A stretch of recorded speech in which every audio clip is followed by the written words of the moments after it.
প্রথমে আল্লাহর নাম গো মুখে লইলাম, প্রথমে আল্লাহর নাম গো মুখে লইলাম। বানরের তৃতীয় খণ্ড যে আমি শুরু করিলাম কি সুবহানাল্লাহ রে, আমি শুরু করিলাম কি সুবহানাল্লাহ রে, আমি শুরু করিলাম কি সুবহানাল্লাহ রে।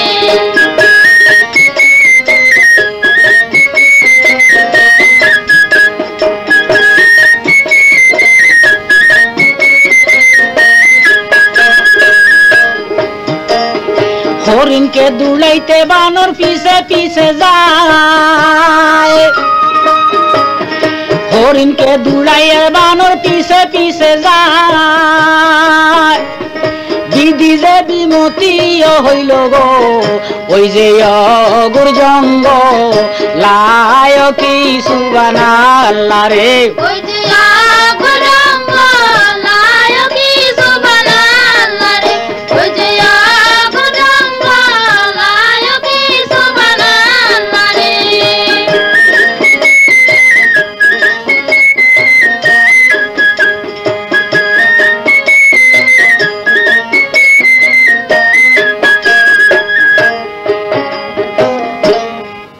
হরিণকে দৌড়াইতে দৌড়াইতে বেটা যখন গেলেন অগর জঙ্গলায়, এই মরা জেতা গাছের তল দিয়া যাইতে সেই গাছের সাপড়ে কামড় দিয়েছে তাহায়।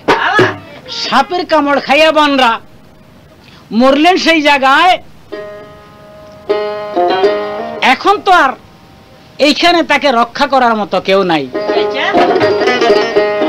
হাই এইখানে রে এই কথা রাখিলাম বারণ,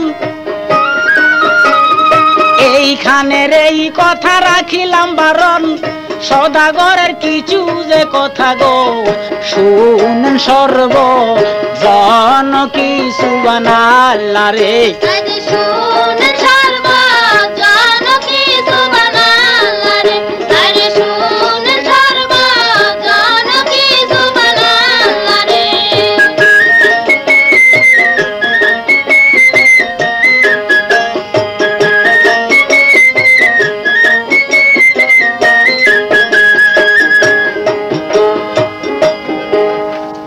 সদাগর সদাগরি কইরা এই যে 7 বৎসরের সময় দেশের দিকে রওনা করলেন ভাই। সেই নদীর পাড়ে দিয়ে যাইতে ওই যে মরা জেতা গাছ, সেই গাছ তলে নজর কইরা চায় কত সুন্দর একটা বানর শুইয়া রইলেন সেই জায়গায়। বানর ঘুমাইছে মনে করিয়া সদাগর ডিঙ্গা হইতে উঠিয়া গেলেন সেই গাছতলায়, যাইয়া নাড়াচাড়া কইরা দেখে যে সেই বানর মরা, লড়াচড়া করে নাই। মনে মনে সদাগর তখন আফসোস কইরা যায়, এত সুন্দর একটা বানর যদি আমি নিতে পারতাম, দিতাম আমার সদাগরনির ঠাই। এই বানরের সঙ্গে খেলাধুলা মনোল্লাসে থাকতো সর্বদাই। এখন আমি কি করি উপায়? ওই যে শাইশুয়া 2 পাখি গাছের উপর বসা ছিল, তৎক্ষণাৎ সদাগরকে ডাইকা বলে, এই গাছের নাম মরাজেতা গাছ, এই গাছের শিকড় লইয়া তুমি বিসমিল্লাহ বলিয়া 3টা বাড়ি দাও বানরের গায়ে লাগাইয়া, দেখবে বানর অমনি যাবে জিন্দা হইয়া।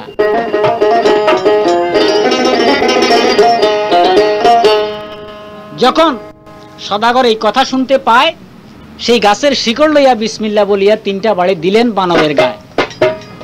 আল্লাহু আকবার কইয়া বানর গেলেন জিন্দা হইয়া।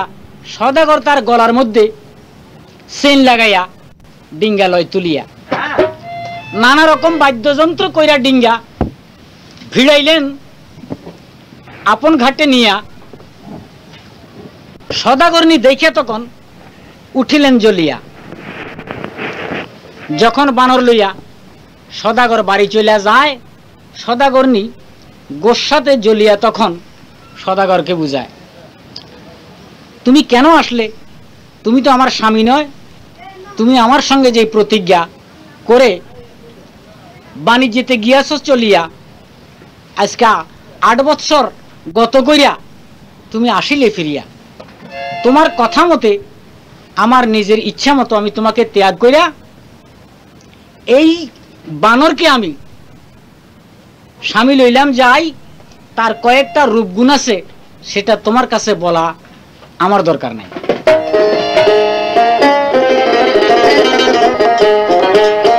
সদাগর বলে, এখন আমি করি কি উপায়? আমি ধরে আনলাম একটা বানর, এখন সে বলে তার স্বামী, এর কারণ তো আমি কিছু বুঝতে পারি না। সদাগরনিকে জিজ্ঞাসা করে, এর কারণ তুমি আমায় একটু ভাঙ্গিয়া বলো না। বলে, এই কথা তোমার কাছে বলা যাবে না। সদাগর নিরুপায় হইয়া বানরকে হাতে পায়ে ধরিলেন কিনা। বলে, এই বেটা তুমি, আমি তোমাকে জিন্দা কইরা অগুর জঙ্গলা হইতে আনলাম ফিরাইয়া, তুমি আমার স্ত্রী, আমার কাছে দাও ফিরাইয়া। বলে, আমি এমনি তোমায় দিতে পারি না, আমার একটা শর্ত যদি রাখতে পারো তবে চিন্তা করে দেখবো আমি দিতে পারি যে কিনা। বলে, কিসের শর্ত?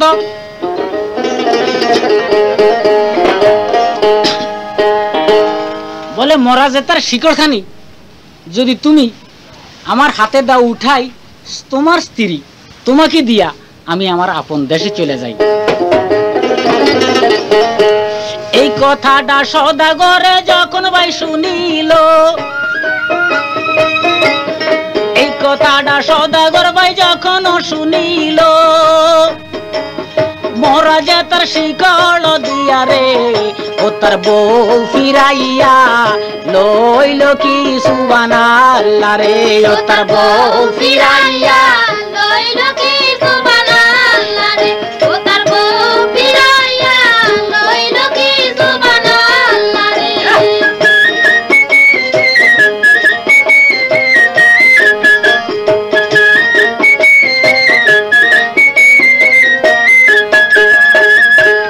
পাইছে না আর পাইব। বানর কুমার কি করিলেন ভাই, মরা যায় তার শিকড় লইয়া যেমন বাতাসের সঙ্গে মিশিয়া গেলেন যেই জায়গায় মরা ছিল ইউসুফ গুল কন্যায়, সেইখানে যাইয়া বানর কুমার নজর কইরা চায়, রক্ত মাংস গিয়া শুধু হাড্ডিগুলি দেখা যায়, নানা রকম পোকে জোকে ফালাইছে খাইয়া কিছু অংশ দেখতে পাইয়া বানর কুমার উঠিলেন কান্দিয়া। আল্লাহর শুকরিয়া আদায় করে বানর কুমার কি করলেন, তথায় বিসমিল্লাহ বলিয়া 1টা 2টা 3টা বাড়ি দিলেন। ইউসুফ কন্যার হাড্ডি গুড্ডি আসিল যথায়। ইউসুফ গুল কন্যার হাড্ডি গুড্ডির মধ্যে যখন 3টা বাড়ি দিল, আল্লাহু আকবার কইয়া কন্যা তখন জিন্দা হইয়া গেল। কন্যাকে দেখিয়া কুমারের আর খুশির সীমা নাই, 2 জন গলাগলি কইরা কান্দে সেই জায়গায়। কন্যায় বলে, শুনো কুমার তোমারে জানাই, কন্যায় বলে, শুনো কুমার তোমারে জানাই, এতদিন আসিলা যে কোথায় গো তুমি আমাকে ফালাইও কি সুবহানাল্লাহ রে, তুমি আমাকে ফালাইও কি সুবহানাল্লাহ রে, তুমি আমাকে ফালাইও কি সুবহানাল্লাহ রে।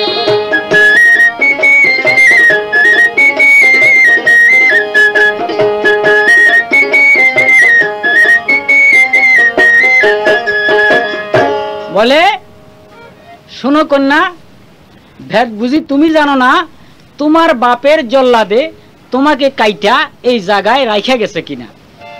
অনেক কষ্ট কইরা মরা যে তার শিকড়াই না আমি বাঁচাইলাম তোমারে, আল্লাহর শুকরিয়া আদায় করো থাইকা তুমি অগর জঙ্গলে। এই কথা শুনিয়া ইউসুফ গুল কন্যা কোন কর্ম করিল, আল্লাহর কাছে শুকরিয়া নামাজ আদায় করিল। এইভাবে কিছুদিন তারা 2 জন সুখে দুঃখে কাটায় জঙ্গলায়। একদিন স্বপ্ন দেখিয়া ইউসুফ গুল কন্যা কুমারকে জানায়, শুনো শুনো প্রাণের কুমার, তোমাকে জানাই তুমি ছাড়া এই দুনিয়ায় আর আমার কেউ নাই। তবে একটা কথা, যেই মা আমাকে 10 মাস 10 দিন উদরে দিলেন ঠাই, যেই বাবা আমাকে জন্ম দিলেন এই দুনিয়ায়, তাদের কথা আমার মনে পড়া যায়। গত রাত্রে আমি স্বপ্নে দেখা আমার আর মনে মানে নাই। তো বলে এখন কি করা? বলে চলো দুইজন আমার বাপের দেশে যাই। কুমার বলে একবার তোমাকে আইনা জল্লাদের হাতে কাটলো অগর জঙ্গলায়, এখন দুইজনকে পাইয়া না জানি তারা করে কোন উপায়। বলে এখন যদি যাই, হারানো রত্ন পাইলে কেউ তাকে অযথা নষ্ট করে না। এই কথা বলিয়া কুমারকে বুঝাইলেন কিনা, কুমার ইউসুফগুল কন্যার কথায় রাজি হইয়া যায়। সেই দিন সঙ্গে সঙ্গে কন্যার বাপের দেশে যায়। যখন কন্যার বাপের দেশে গেল দুইজনায়, যখন কন্যার বাপের দেশে গেল দুইজনায়, লোকজনে দেখিয়া তখন গো ওই যে শালা মজা নায়কি সুবহানাল্লাহ রে, ওই যে শালা মজা নায়কি সুবহানাল্লাহ রে, ওই যে শালা মজা নায়কি সুবহানাল্লাহ রে।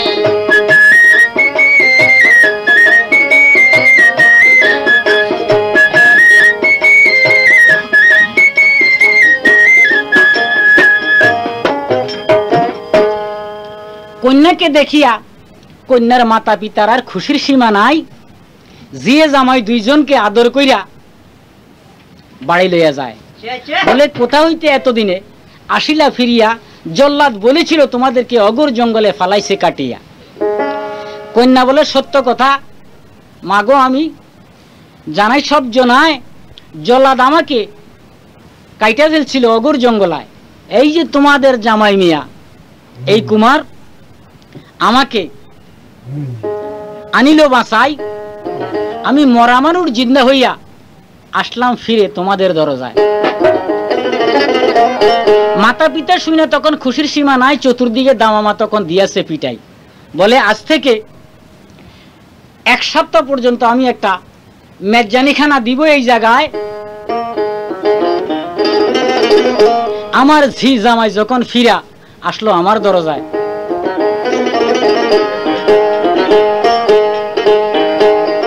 কুমার আর কন্যার কথা রাখিলাম বারণ,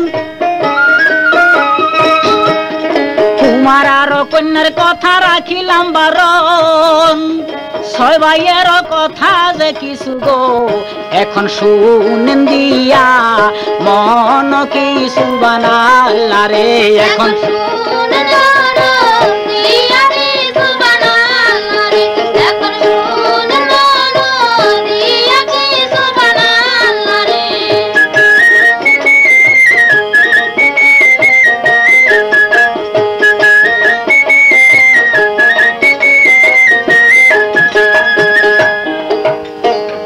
এখন বোকার মতো সাইজা 6 ভাই হই যে ইউসুফগুল কন্যার বাড়ি হইতে আসিল ফিরিয়া, এখন মায়ের কাছে বাপের কাছে দিয়েছে লাগাইয়া যে আমাদের আগে বানর কুমার গিয়াছে সেই জায়গায়, নানা রকম ফলসি দিয়া আমাদের বউ বানর কুমার বিয়া করে নিয়ে যায়।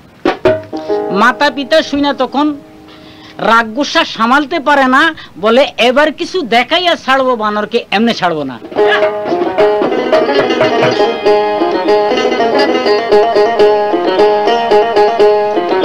তখন এইভাবে কিছুদিন ভাই গেল গত হইয়া। মনে রাখবেন শুরু মেলা রেকর্ডিং হাউস, সারুলিয়া বাজার, ডেমরা, ঢাকা। আরেকদিন আচম্বিতে বানর কুমার তার মাকে অগুর জঙ্গলে স্বপ্নে দেখতে পাইয়া কান্দিয়া উঠিল কুমার ঘুমে থাকিয়া। ইউসুফগুল কন্যা তখন তাকে ধরলো জড়াইয়া, কি হইয়াছে প্রাণের স্বামী বলেন চাই আমায়, ঘুমের মধ্যে কি স্বপ্ন দেখিয়া আপনি চোখের পানিতে বিছান ভিজা যায়। বলে কি বলবো, দুঃখের কথা তোমাকে স্যার জানাই, এই দুনিয়ায় আমার অভাগিনী মায়ের আমি ছাড়া আর তো কেউ নাই। মায়ের কাছেই বিদায় নিয়ে আমি আসলাম এই জায়গায়, এত রকম দুঃখ কষ্ট পাবো বলে আমার মনে ছিল নাই। এখন তোমার মাতা পিতার কাছে থেকে বিদায় নিয়া যদি তোমার মনে চায় চলো আমার মাকে এক নজর দেখবো, সেই অগর জঙ্গলায় বনবাসে আমার মা ছাড়া সেই জঙ্গলায় আর কেউ নাই। এখন কন্যায় বলছেন, কুমারের কথায় রাজি হইয়া আস্তে আস্তে তার মাতা পিতার কাছে গেল চলিয়া।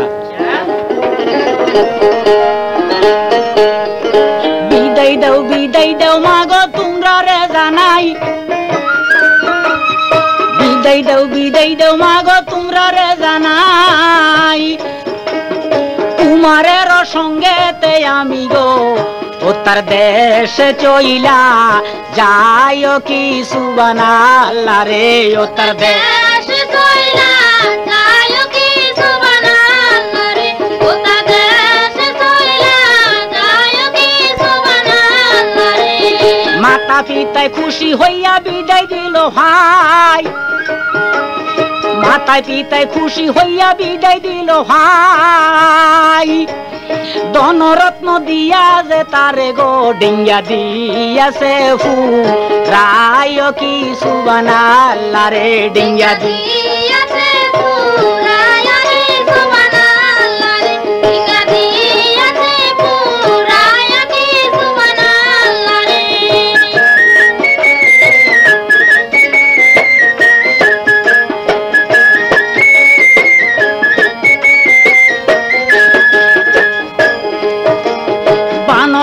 বানর আইছে খবর পইরা যায়, বানর আইছে সাড়া পইরা যায়, বানরের মাও যে শুইনা গো তখন কানতে কানতে যায় কি সুবহানাল্লাহ রে, তখন কানতে কানতে যায় কি সুবহানাল্লাহ রে, তখন কানতে কানতে যায় কি সুবহানাল্লাহ রে। আইসো বাসা দণ্ডে দেরি কইরো না, আইসো বাসা দণ্ডে দেরি কইরো না, দড়ি আসি অবাগিনী রে তুমি একবার বলো মাও কি সুবহানাল্লাহ রে, তুমি একবার বলো মাও কি সুবহানাল্লাহ রে, তুমি একবার বলো মাও কি সুবহানাল্লাহ রে।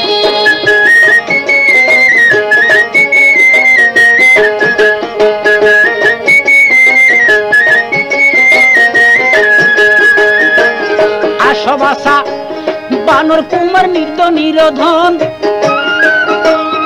আসো বাসা বানর কুমার নির্ধন, তুমি সারা এই দুইনের মাঝে রে আমার নাই রে আপন জন কি সুবহানাল্লাহ রে, আমার নাই রে আপন জন কি সুবহানাল্লাহ রে, আমার নাই রে আপন জন কি সুবহানাল্লাহ রে।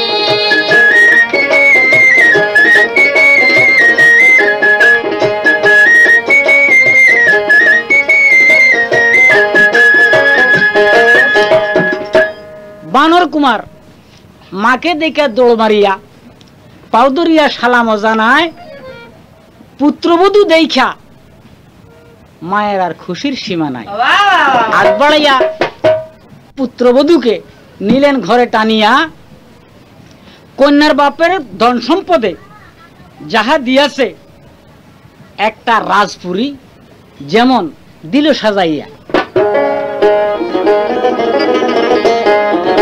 এইদিকে ছয়রানী যখন খবর পায় বানর কুমার বউ লইয়া ফিরে আসলো, এই দেশে এখন করি কি উপায়, কিরকম সেই ইউসুফ গুল কন্যা দেখবো একবার যাইয়া, যেই বেটি আমার 6 ফুটেরে না পছন্দ কইরা বানরকে পছন্দ কইরা স্বামী গেল নিয়া।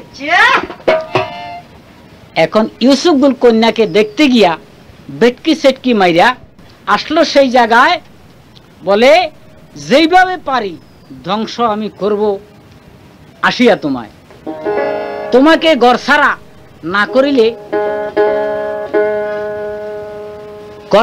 করিলে আমি বাঁচব না, গড়ছাড়া করিয়া তোমাকে আমি আমার পুতের বউ ঘরে আনবো কিনা। রাজার কাছে আইসা বলে, রাজামশাই আপনাকে জানাই ইউসুফগুল কন্যা তেমন পছন্দের মায়া না যে আমাদের ছয় পুত্রে দিয়াছে পিরাই আসলে ভালো করছে। এখন সোনামালা নামে এক কন্যা দিশে ঢেড়ে পিটাইয়া তার বলে কয়টা প্রশ্ন আছে, যে জবাব দিতে পারে তাকে স্বামী যাবে লইয়া। এখন সোনামালা কন্যার দেশে আমার ছয় পুত্রে ডিঙ্গা দেন সাজাই, সোনামালা কন্যাকে বিয়ে করিয়া আমার ঘরে আনক, তারপর কিছু দেখাইব আমি ইউসুফগুল কন্যা। রানীর কথায় রাজা বেটা গেল রাজি হইয়া, লোকজনকে ডাকিয়া বলে ডিঙ্গা দেও সাজাইয়া। সুরমেলা রেকর্ডিং হাউসের মালিক কাশেম মিয়া বলে চিন্তার কারণ নাই, ছয় ভাই তোমরা হুঁশিয়ারে থাইকো, বানর কুমার আসতে আছে, দেরির কিছু নাই।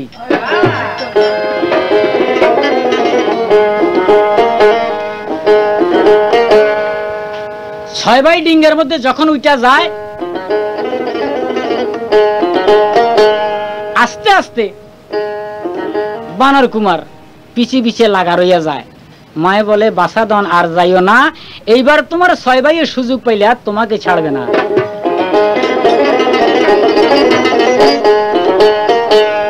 বানর বলে দোয়া করো মা জননী তোমার দোয়া চাই,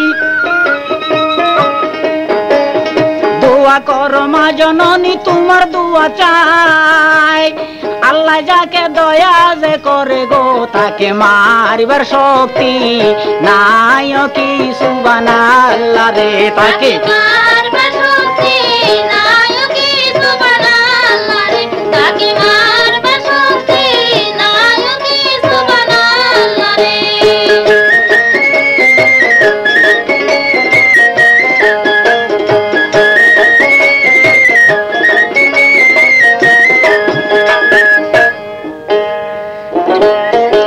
এখন সোনামালা কন্যার দেশে ছয় ভাই তারা গিয়েছেন চলিয়া, পিছে পিছে বানর কুমার গেল সেইখানে চলিয়া। ছয় ভাই গিয়া ডোলের মধ্যে যখন দিলেন বাড়ি, সোনামালা কন্যা বলে কে বা কোথা থেকে আসলো, যাইয়া বলো মৌতের জন্য তৈয়ার হইতে তাড়াতাড়ি। এইভাবে কত দেশের রাজার ফলা আইলো এই জায়গায়, শেষ পর্যন্ত জান বাঁচাইয়া কেউ যাইতে পারল নাই।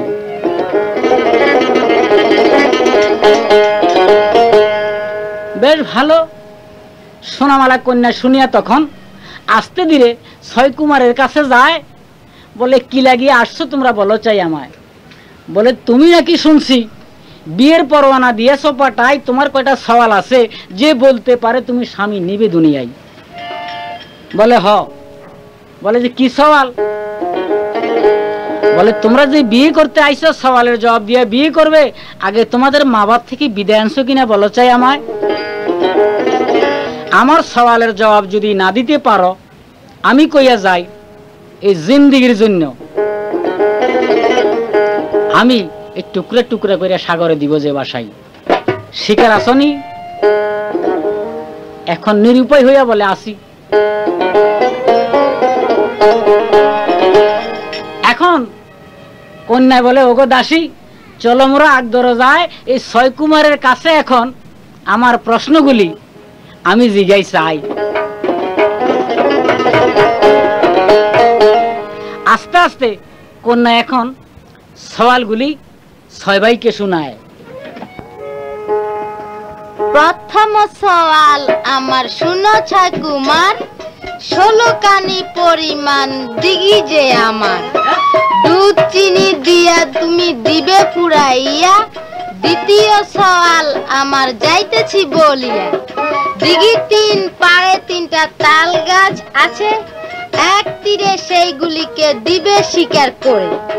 আমার বাড়ির দরজায় আছে একটি কুয়া, সেই কুয়ায় কিবা আছে দিবা যে বলিয়া।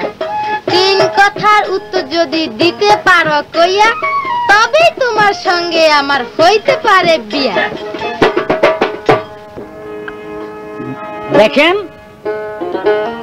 এই সওয়াল যখন সোনামালা কন্যায় ছয় ভাইকে দিল জানাইয়া, বেহুশ হইয়া ছয় ভাই তখন রইয়াছেন পড়িয়া। কি দিবে সওয়ালের জবাব শুনেন প্রাণের ভাই। সুরমেলার মালিকে বলে, এই বানর কুমার ছাড়া কারো উপায় নাই।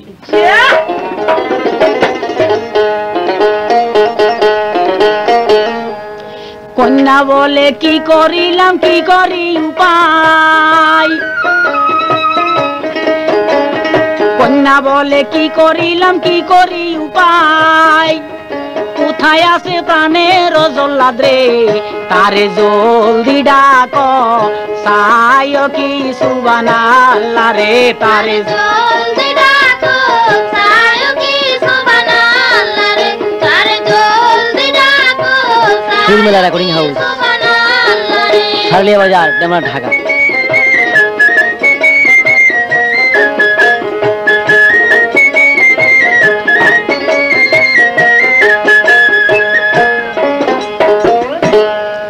জল্লাদকে যখন হুকুম দিল, শুনেন প্রাণের ভাই, জল্লাদ আসিয়া ছয় ভাইকে হাতে পায়ে বেড়ে দিয়া গারদ ঘরে লইয়া যায়। গারদ ঘরে নিয়া ছয়জনের গর্দান কাটলেন। সেই জায়গায় বানর কুমার খবর পাইয়া টক্কা মাইরা যায়, বলে এমন দুষ্ট নারী জগতে দেখি নাই, যেই নারীর হাতে আমার ছয় ভাইয়ে প্রাণ হারায়। এমন এক ফাল মারিল বানর কুমার, কি বলিব ভাই। ফাল মারিয়া এক পাহাড়ের মধ্যে উঠা গিয়া নজর করিয়া চায়, এমন সুন্দর একটা মন্দির দেখা যায়, কিন্তু আশপাশে কোনো মানুষজন দেখতে নাই পায়।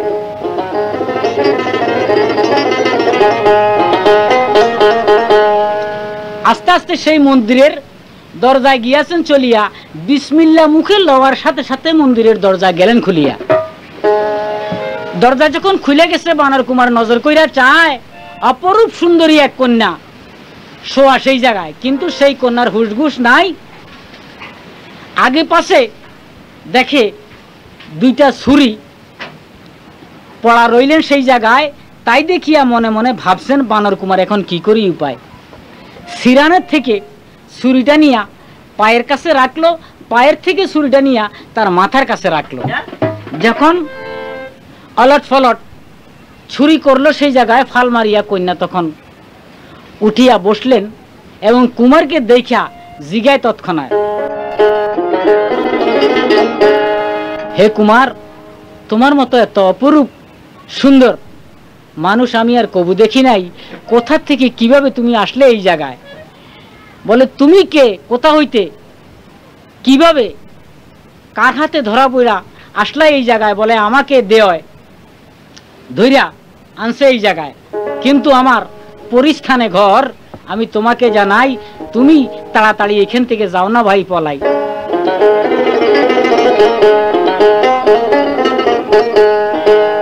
যদি এই দুষ্ট দেহ যদি তোমায় দেখতে পায়, তোমাকে মাইরা ফেলবে, এমনি রাখবে নাই।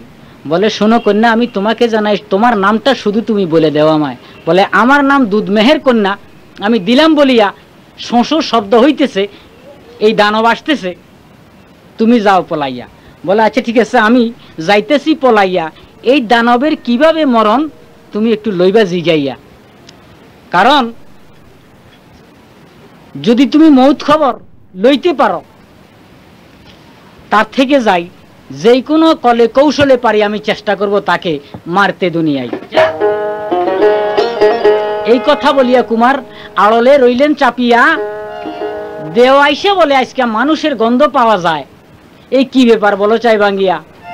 তো কন্যা বলে আমিও তো মানুষ, আমি মানুষকুল থেকে পরীর সঙ্গে আমি পরীর দেশে যাই, কিন্তু আমার অঙ্গের থেকে তো মানুষের গন্ধ ছাড়ে নাই।